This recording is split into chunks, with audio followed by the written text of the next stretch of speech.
Ah! Wow! Puis là, je vais le faire disparaître. Ok.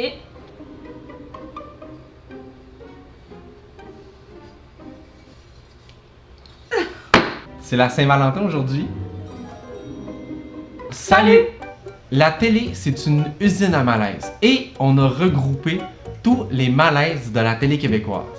Ben pas tout, mais comme une partie. Genre comme qu'on se souvient. Fait que peut-être genre 2%. Avant de continuer, n'oubliez pas de vous abonner à la chaîne. On a plein de choses à vous proposer toute l'année. Des vidéos à réaction, des vidéos divertissement, des concepts, de la musique aussi parce qu'on est musicien dans la vie. Et vous pouvez justement retrouver notre musique en description. Aimez la vidéo, commentez la vidéo, ça nous aide vraiment beaucoup.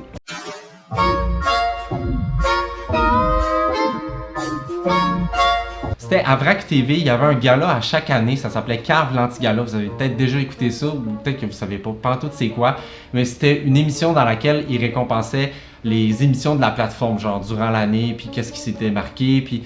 Mais là, il y avait une caméra... Mais là, il y avait une émission... non. Mais là, il y avait une catégorie qui était pas vraiment fine, puis disons que les animateurs de l'émission l'ont pas tout à fait bien pris. Genre que même quand j'étais enfant, je me suis dit, me semble que ce qui se passe là, c'est genre un malaise. Je pense que c'est cette vidéo-là qui nous a donné envie de faire ce concept-là. Ouais, c'est ça. Fait qu'il faut commencer par ça, c'est genre indéniable. Écoute, écoutez, là, je tiens à dire que s'il y a des cœurs sensibles ici ce soir, allez-vous-en. Là, je dis sincèrement, allez-vous-en, sortez un petit 10 minutes parce que ce qui va suivre, ça va brasser. Puis je dirais même, puis on dit jamais ça à la télévision, hein. Je vais vous le dire, les gens à la maison, zappez! Les producteurs aimeront pas ça, là. Zappez, allez-vous ailleurs. Parce que ça va être élevé. Ça va faire mal. Ça va faire mal. Il assume tellement Que ça va être le pire malaise de la TV. Même lui, il a dû se dire, ouais, puis tant qu'à le faire, on va le faire en esti, genre de malaise. Non, ouais. Pour l'émission la plus détestée, la plus haïe, exécrable, minable, pourrie. L'émission que même votre chien serait pas capable de regarder. Il en rajoute ben trop. Et nommés sont les frères Scott. Mauvais quart d'heure. Ah! Smallville. Star Academy. Et l'émission gagnante est... Ils sont sympathiques, j'étais assis avec eux. Gars, c'est les fonds. C'est sûrement pas les frasques. Smallville. C'était quoi l'autre? Star Academy. Ça paraît là. Les très sympathiques, mauvais quart d'heure. Oh, Yeah! non. On a gagné! On a gagné la pire émission au monde! Oh mon dieu! Bravo, Puis là, le gars, on est clairement, content. qu'on voit, même s'il y a des pixels, on sait qu'il est malaisé. Hey, non, mais moi, là, j'aime Vous ça, mauvais quart d'heure. aimeriez mieux vous faire arracher les dents sans anesthésie plutôt que de regarder cette émission de télé. Attendez. Je tiens à dire, moi, que j'adore Mauvais quart d'heure. Oui, j'adore ça parce que c'est pas moi qui écrit les textes, hein, c'est Sylvain Larocque. Bonsoir, Sylvain. Je tiens à dire que j'aime beaucoup Mauvais quart d'heure, j'essaye de me rattraper, et 2 secondes plus tard, il dit « C'est pas moi qui ai écrit les textes de cette émission-là, c'est Sylvain Larocque, salut Sylvain! » Non, mais je pense son texte de présentation. Je pense que c'est ça. Fait que là, il vient de se rendre compte, tout d'un coup, Que c'était que malaisant. c'était vraiment malaisant. C'est qui a voté? OK, c'est juste ceux qui ont 5 ans et moins. C'est correct d'abord. Oh ouais, il insulte là aussi leur auditoire. Tu sais, tu backstab des jeunes, genre, tu sais, c'est comme clairement qu'ils vont pas t'écouter. Non, mais tu sais, il backstab pas les plus vieux. Là, il dit « Ah, vous avez moins de 5 ans, parfait. Ah, les c'est- moins de 5 ans. Fait que nous, eux autres, ils frappent des bambins. La prochaine fois que vous allez être chez le dentiste sans anesthésie, je vous jure que vous allez vous ennuyer de nous autres. Pour moi, je pense que c'est le malaise, un des malaises les plus gros de la télévision. Puis les jeunes, eux autres, s'en rendent pas nécessairement compte, ils sont juste genre, bouh, c'est de la merde. Puis les animateurs, puis les gens qui ont gagné la catégorie sont genre, ok, on peut skipper ce bout-là, s'il vous plaît. Vraiment. C'était horrible.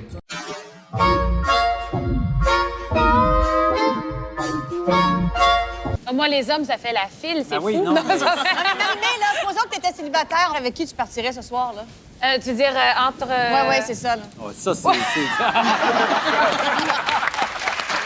vais y aller avec la demande. Écoute, Xavier était tellement vendu. Moi, je vais y aller avec lui, je crois. D'après moi, on est dans les amours imaginaires ici, mais en tout cas... Xavier Dolan a tellement été bon dans cette situation-là parce que c'est Incroyable. tellement malaisant de demander à Marimé quelque chose sur sa vie privée. Mais c'est pas juste ça, c'est que juste avant, tu sais, elle dit ça au gars, tu sais, t'es-tu en couple, nanana, non, pis nanana. Mais là, Marie-Mé, tu veux pas sortir avec quelqu'un autour de la table? Tu sais, genre. Tellement gênant, ben oui, j'ai pas remarqué. Imaginez si après qu'elle ait posé la question, Marie-Mé a fait un gros silence puis elle sait pas qui choisir. Ah, il y avait Garou aussi. Mais tu sais, sont toutes, tu sais, en même temps, ils sont toutes pas de son âge quasiment. Il y en a pas beaucoup de son âge dans la gang, tu sais, là. Il y en a 3. Stressant quand même, trop. Ben dans le sens, le direct, tu veux pas trop, tu veux pas gosser, tu veux pas manquer ta chance, mais j'ai adoré l'expérience, c'était un grand honneur pour moi. Bon. Et je tiens à dire que la semaine prochaine, je passe le flambeau à Julien Lacroix. C'est pas... Les deux, ils ont fait ça, les deux, ils ont fait la même chose comme... Ah non, qu'est-ce que je viens de faire comme joke? Il y a pas de public, c'est super gênant, personne rit. Ça passe mieux que mauvais quart d'heure, je trouve. Oh. Ben, c'est moins pire parce que les deux, ils s'en rendent compte qu'ils font comme ah, ok, on s'excuse. Tu sais, t'as pas le choix d'être empathique, tu le sais qu'il y a un malaise, puis tu sais que les deux vivent le malaise. T'sais. En plus, il vient juste de dire le direct, c'est vraiment comme un peu stressant et tout, genre Il vient de faire la pire gaffe, il parle de Julien Lacroix. Eh oui, sinon on peut aller écouter les entrevues sur le site de le 360. Oui, je pense que c'est ça qu'on va faire, le 360. Oui, Jean Cormier, oui, vous regarderez ça. Il fait de la musique avec... J'ai jamais vu qu'il allait faire « Je vais gagner de ma vie », c'est quoi qui se passe? Bon, puis là, ça finit en face à Jean Cormier qui est comme... J'ai toujours dessus, là, parce que, tu sais, ça n'a pas de bon sens. J'ai toujours voulu être un gars. C'est ça, être dans la peau d'une fille, là, c'est... Ça passe jamais quand t'es une fille, quand t'es un gars, ça passe tout le temps. Et tout de suite, là, le fait que Marie-Laurence dise « j'aurais voulu être un homme ». Ben oui, c'est normal. Moi, j'aurais toujours voulu être une femme. Non. Elle, c'est évident que sur le plan de l'identité sexuelle, de la féminité, elle est très immature. C'est une personne qui est pas bien. Elle est constamment comme un enfant de 5 ans, là, qui fait des stepettes dans le milieu de la place. Avec Jacques, le père de Marie-Laurence, ça vous a touché cette scène-là cette semaine? Ben oui, ça m'a touché, mais bon, ma fille, écoutez, c'est une personne qui aime vivre beaucoup toutes les expériences. Puis je pense qu'aujourd'hui, elle considère que quand tu es une fille, malgré tout l'avancement de la féminité dernièrement, il y a encore des choses qui sont mal perçues quand ça vient d'une fille. Tout ce qu'elle veut dire, c'est qu'elle ne peut pas vivre tout ce qu'elle aimerait vivre. Parce que des fois, c'est mal considéré parce que c'est une fille. Puis dans le fond, c'est pas normal. En fait, ce qu'elle disait, c'est plus facile, c'est plus accepté de se prononcer quand t'es un garçon que quand t'es une fille. On risque de me tromper. J'ai l'impression que son père la connaît très peu. Ben non, attendez, là. Ok, je suis choquée. Mais je comprends ce que Dr Mayou veut dire et je comprends, c'est que... Non, je comprends pas ce que Dr Mayou veut dire. Attendez! C'est juste que je pense que Dr Mayou dit que ça peut venir de plus loin, peut-être. Tu sais, la fille, peut-être qu'elle est fluide dans son genre ou, tu sais, elle aimerait être un garçon, tu comprends? Ça se pourrait, comment qu'elle en a parlé. Mais comment qu'elle l'a exprimé dans l'émission, c'était vraiment genre, c'est plate quand t'es une fille, pis que tu peux pas faire tout ce que tu veux, pis je préférais. Des fois, ça serait plus simple d'être un gars pour faire ce que j'ai envie. Ouais, c'est ça. Les deux ont comme... Mais on n'a pas la situation au complet, on a vu un petit extrait, mais genre... On s'en fout de la situation. On s'en fout de la situation, c'est juste que le Doc Mayou qui dit... Le père, j'ai l'impression que son père la connaît très peu. Genre, wow! En plus, ok, le Doc Mayou a une chaîne YouTube. Allez pas voir. Et j'ai jamais vu quelque chose d'aussi putaclic que ça. Les titres sont ignobles, mais dans un bon sens puis dans un mauvais sens aussi. Tu vois le titre puis t'es comme, j'ai pas le choix d'aller écouter cette vidéo, puis en même temps tu te dis, j'ai pas le choix d'être pas d'accord avec cette vidéo. Il y a comme plein d'émotions. Allez voir ça, genre écrivez Doc Mayou, c'est sûr vous allez pogner, c'est genre un podcast filmé, c'est spécial. Là, quelqu'un en studio! Hey, raccrochez pas, là, vous êtes là, c'est qui? Oui. C'est Bernard. Comment ça va, Bernard? Oui. Ça va bien. Hey, Bernard, t'es-tu nerveux? Oui. Ah, sacrifice, Bernard, lâche-moi pas. 1150 piastres sur la table. Tu viens de quel coin, mon Bernard? Anastasia. On vient de la plaque allumée. Qu'est-ce qu'il a dit? J'arrivais pas à parler de sa femme en arrière. On vient de Calumet. Ouais. Votre réponse pour 1150 $, Bernard? Anastasia. Anastasia, t'épelles ça comment? A-N. A-M. S-T-A-I. S-S-I-A. A-N-A-S-T-A-S-I-A.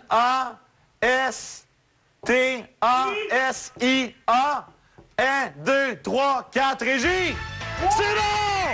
1150 $! pour Bernard de... Qui a dit ta gueule? Il a dit ta gueule à sa Il a femme? dit ta gueule à sa femme parce que sa femme a... Oh yeah! Ça, je suis content. Bernard, c'est à toi, là, tout ça, là. C'est à toi, on te l'envoie à la maison.